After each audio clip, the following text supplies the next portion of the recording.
You're listening to She's the Business podcast, and today we're answering the question of how can I show up and be both authentic and professional in my business's social media and online presence. So stay tuned, it's coming right up. Hello. So today's episode is going to be a short and sharp one. It is school holidays here in Australia right now. Just got back from taking the kids for a game of tennis down at the local club, and I'm about to head off to the pools with them and take them to squad. So what do you do when you have 15 minutes spare? Yes, you jump on quickly and get the podcast episode recorded for next week. And today I thought I would cover a question that comes up fairly often. Well, I'd say not all the time often, but I've had it multiple times with my clients in Business Jam when we get to the part of talking about branding, and how you do your brand when it is a personal brand business is obviously very different from your regular business brand that's kind of more of a logo and fonts and stuff like that, and you don't have that human element. And one of the big questions or challenges that some of my Business Jam clients have raised with me before is they're feeling stuck around how can they really show up and be themselves, because they want to be authentic and authentically themselves, but they also want to show up as someone who's professional, because it's important for their clients to obviously trust that they're going to be professional in their service and a good person to hire, right? So I thought, it's a funny question, but a great question, because it seems like we think these two things cancel each other out. Like you're either authentic or you're professional. And the question I always ask back is, well, why can't you be both? Is that not possible to be both? And when they think about it, they're like, I suppose it is, but when they start to think, how do they embody that? How do you show up as yourself and really show the real you, and also then be professional? They start to get all crunchy in their thinking and like, I just don't know how to do that. So I came up with a list of 7 things that you can think about, ways that can help you to be both authentic and professional, so that you don't have to pick between them. You can be both. And honestly, I think that if you're in any sort of expertise-led business where you're providing a service that you've got a lot of experience, and you work with business owners that value things like quality and professionalism and good branding, then you probably want to nail this, right? So number 1, the first thing in my list of 7. Remember that you can be a human, not a business. So even though you're representing your own business or a business, that doesn't mean that you are a business. You're still a person. And when it comes down to it, people are hiring you. They might be officially signing the contract to your business as if they're hiring the business, but actually they're doing it because they want to work with you or your team. But really, when you're the leader of your business, it's you, your way of doing things, your style, your vibe, what you're putting out there that they are in love with. And obviously, if you have a team working for you, then they should all be kind of in line with what that is, hold the same values, have the same ethic, definitely be living up to the same values that you do. So be human. That's absolutely fine. We don't have to suddenly sound robotic and suddenly start talking as if you're a business. One of the best ways to do this is to be really personal. So changing your the tense that you're speaking in from third person to first person. That adds it, because it instantly makes it feel far more like a one-on-one conversation as opposed to a business broadcasting out to the masses, right? So instead of saying we are or something in the plural, you say you, I, and speak in that singular messaging. That straight away speaks to them as if you're talking to them as a person. That's a simple one. Be a human. And it's okay to be human. It's okay to show some of you, show a face. There's so much research that's been done on the psychology of human connection. And you really cannot take anything away from how powerful it is when somebody can see another person, whether you're seeing them in person or as a photo or a video online. Create that human connection, because it is something that you absolutely need. Right. Number 2 is commit to your promises. So if you say you're going to do something, then do it. So this one is far more in the terms of how you be professional. And obviously the first tip I had was how you be authentic. But commit to your promises. So if you say that you're going to do something, if you've made a promise, whether it's to your audience, whether it's to a client, whether it's to your team, actually do it. Follow through on that promise. That is one of the things that you can do that really speaks professionalism 100%.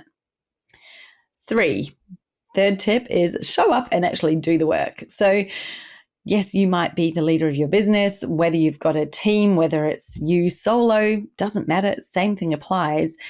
Somebody who is professional shows up and does the work, right? And you can do that regardless of who you are and how you look. So a lot of people think, well, professionalism is all about how you look and you have to wear a suit and things like that. I'm like, oh, that's really old cultural thinking.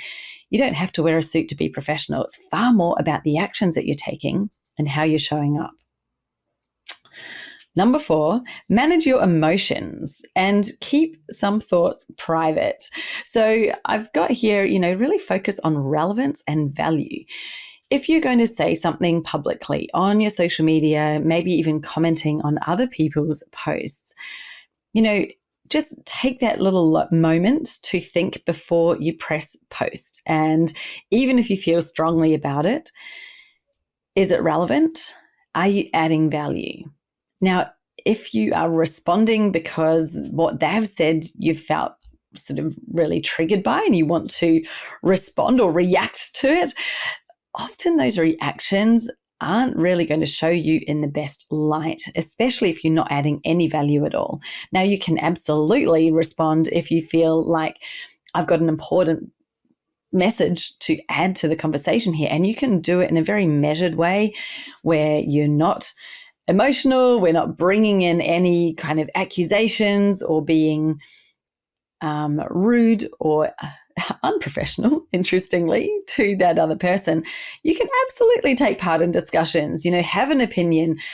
Part of being human is having an opinion, right? So yes, have an opinion. What I'm saying is take a moment, breathe, pause before you hit post, and just really consider, am I adding value? Am I being relevant? Or am I simply reacting to something that someone said and responding to it that it's actually not relevant in terms of my business? So when I'm talking relevance, it's like maybe someone's saying a political view and you might have the opposite political view.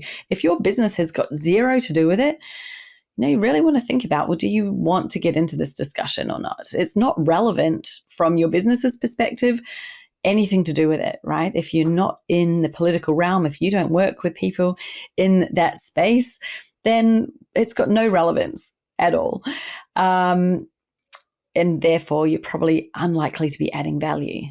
But if it's a discussion that is in your zone of what you work in, so for me, if it was anything to do with online business, marketing strategy, even coaching, and gosh, there are a lot of posts people make. I see them on social media, just somebody gets on there with a little gripe in their bee in their bonnet and they want to slate the whole coaching industry. Like they do these gross generalizations. They try to red flag and tear people down. And I think, whoa, somebody's having a little moment there. Maybe they should go and have a look at why they're feeling this way before they make a post. And those are the moments where it is non-professional, right? You're posting because you're feeling the need to have a rant. Well, is this rant valuable? Some people are doing it because they are trying to work the algorithm. They're trying to get people to respond. So they're doing it on purpose to stir up a bit of dirt. So if you're going to comment, just think about, well, how is this going to be coming across? Am I coming across as someone adding value, who's measured, who's professional, or am I coming across as somebody who's been triggered by it and I'm now opening up my full emotions with absolutely no control over them and saying something back. So there are two very different ways to respond. And please just take that moment, take a breath, pause, have a think about it, and be fair and measured in your response. You can definitely have a strong opinion. Just make sure it's coming through without with that filter on of value. Am I adding value? Okay. Now, number 5, we're up to. So I told you this is going to be short and quick. Share the lesson, not the messy middle. Yes, this is one of the things that I very strongly suggest to my clients. It's really great to be vulnerable, to share stories, to share stuff that you've done, because it helps people to connect with you. And this is all about being human. So, but going back to number 1, humans make mistakes. We all do. We find ourselves in sticky situations. We've been through the dirt, the muck, the trenches in whatever journey that you've been on, in business, in life. Everybody's had ups and downs. Totally fine to share them. The best time to share it is when you have the lesson to share from it, right? So this is what happened and blah, blah, this is how I felt and rah, rah, rah, and this is what I learned. That is valuable content.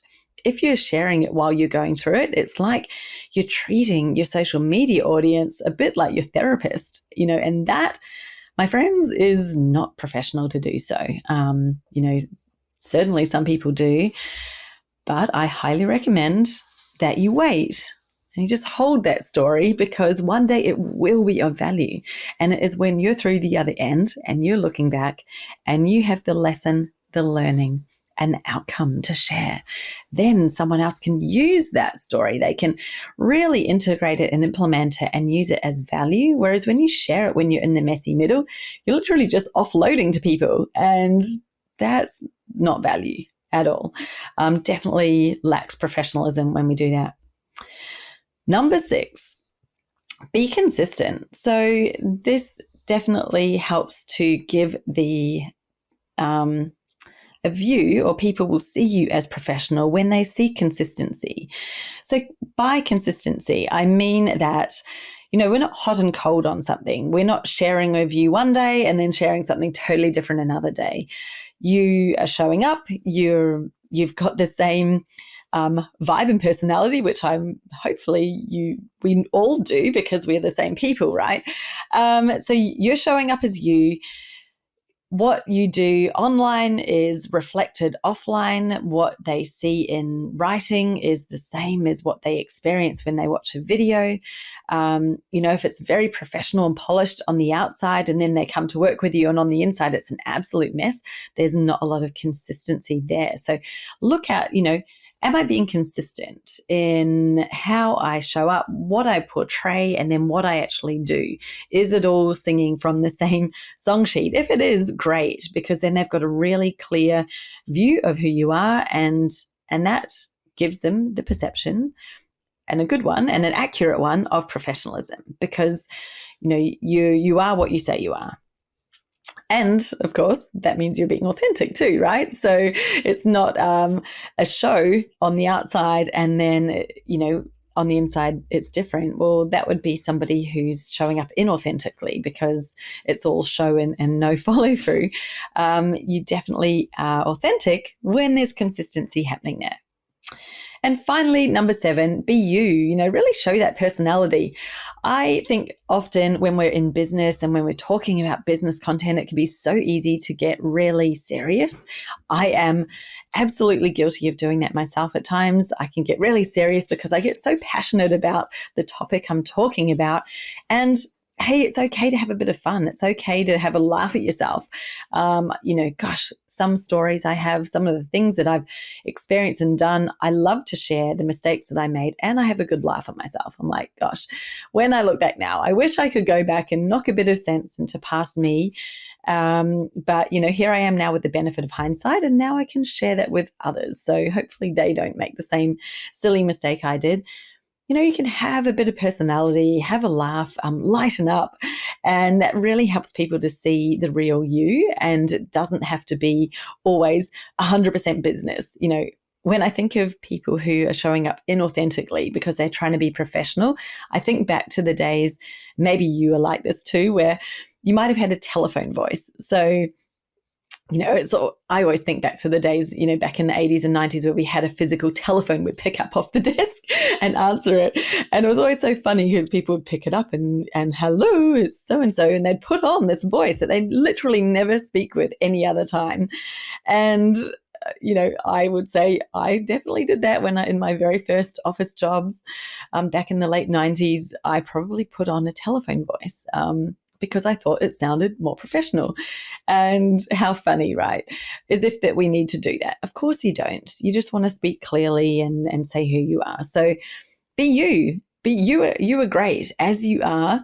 Sounding a certain way doesn't make you professional. Looking a certain way doesn't make you professional. It is the way that you are operating, the way that you're presenting yourself, that commitment to your promises, like that's showing integrity, doing the work, showing up, getting done what you said you were going to get done, managing your emotions.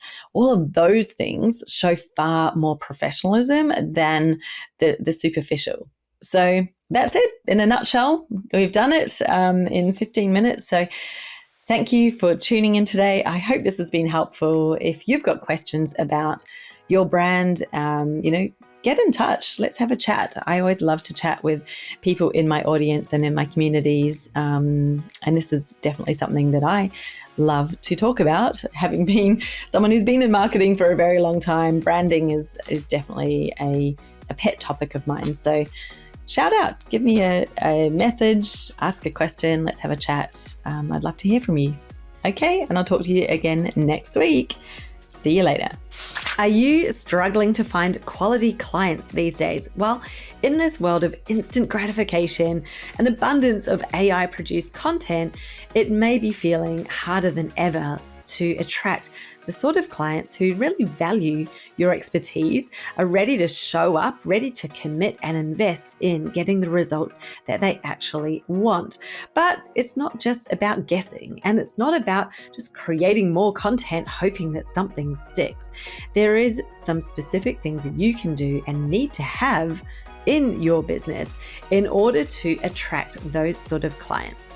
And I'm sharing them with you in my training, my free training called The Magnetic Formula. So go and grab yourself a seat for this free class and let me show you what are these 5 key things you need to have in your business so that you end up with a stream of committed, high quality clients who are ready to invest, who help you have a very thriving, flourishing business that earns you over 6 figures a year, and you do it all in very easy part-time hours.